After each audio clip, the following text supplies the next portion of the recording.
ilmu itu menjadi bodoh.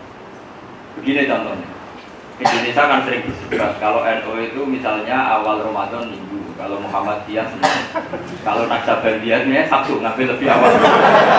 Jadi kan Sabtu, Minggu, orang bisa berdebat sesuai teori yang mereka yakini. Ada yang ahli astronomi, ahli falak, ahli apa pakai teori. Tapi yang unik, teori itu dipatahkan. Saya itu punya tetangga, dia bodoh sekali kalau menurut ukuran akademis. Tapi dulu ikut buyut saya keempat, namanya Abdurrahman. Nah ini cucu dia betul, dari bapak saya baca bisa setia. Dan benar-benar warga Indonesia, buyut saya orang itu. Dan berjuang dulu buyut saya biayai pasukan kemerdekaan. Jadi keren saya ini jadi.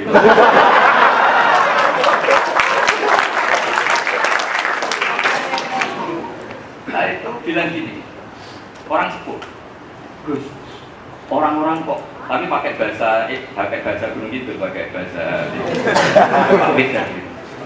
Saya itu heran sama orang-orang di TV kok bisa memperdebatkan tanggal 1, 2, 3. Itu sebetulnya gampang.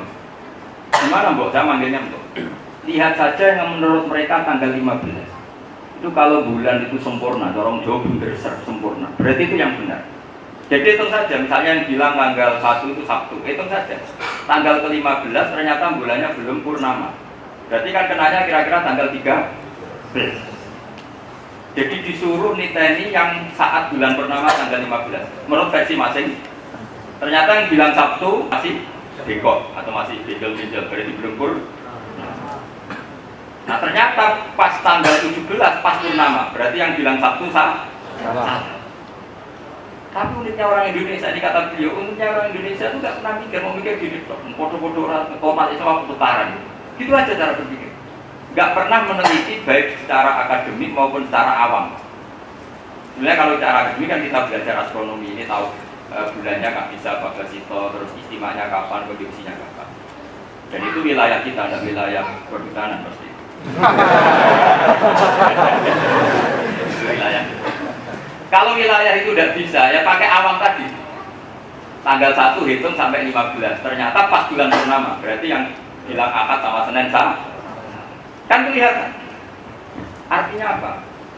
Tuhan itu punya cara untuk menjadikan orang awam juga tahu hal-hal yang detail, yang susah.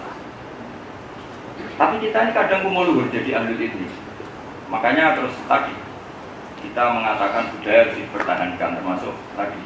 Menurut saya orang-orang yang miskin di tengah hutan, orang-orang bedui, kita kadang tidak cukup sosialisasi pendidikan sama mereka, karena enak mereka jadi tonton.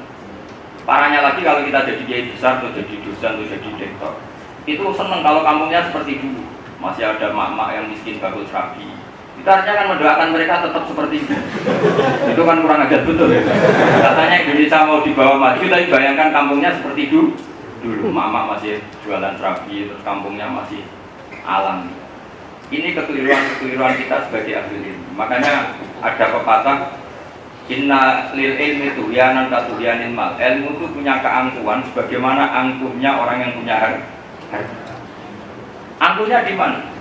Yaitu menjadikan orang lain sebagai objek, kita sebagai subjek. Saya tuh pernah ditangisi seorang profesor. Pak, saya ini nangis. Kenapa? Anak saya SMP itu sekedar naik kelas saya senang. Kok rektor? Enggak, sekedar naik saja. Saya ini anaknya petani, bisa menjadikan saya seorang rektor. Tapi saya seorang rektor menjadikan anak saya naik kelas susahnya bukan mas. Lalu pertanyaannya, pinter mana profesor sama petani? Petani menjadikan profesor, profesor sekedar anaknya naik kelas susah. Di dunia ini juga sama. Saya punya kita ini kan budaya ya. Guru saya, dia Jimmy Juber itu abahnya paling senang cerita itu. Ada seorang kiai itu alim alama, kalau dalam bahasa pondok itu alim alama. Kalau sini ya kira-kira sudah profesor, sudah master, sudah punya ilmu, sudah. Itu kiainya itu pikirannya santri. Kalau kiai ini alim, bapaknya kayak apa? Setelahnya bapaknya main ke situ, itu wudhu gak bisa, sholat gak bisa. Itu sama santri masih dibayangkan mungkin punya ilmu khusus. Lama-lama itu kencing di dekat musola. Wah ini sudah agak bisa ditoleransi. Ada santri yang akhirnya agak kuat tanya sama Pak Kiainya, Pak Kiai, Anda sealim itu kok bapak Anda kencing saja nggak benar tempatnya, itu dekat apa musola berdiri. Tapi kata kiainya, bapak saya itu pintar sekali. Kenapa? Karena punya keputusan mondokkan saya, sehingga saya jadi orang aneh. Yang bodoh itu baca itu.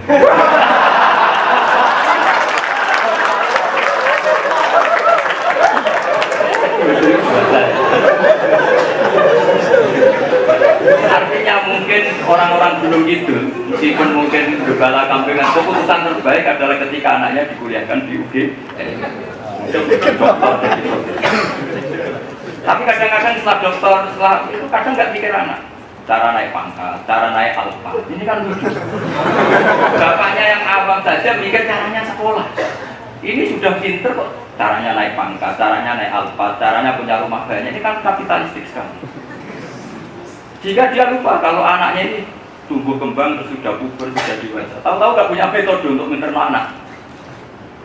Nah ini makanya kritik pada ahli ini bukan hanya kepada profesor, kepada ulama sekalipun ada kritik. Innalil ilmi tuhyanan katuhyanil mal. Ilmu itu punya keangkuhannya sendiri sebagaimana keangkuhannya harta.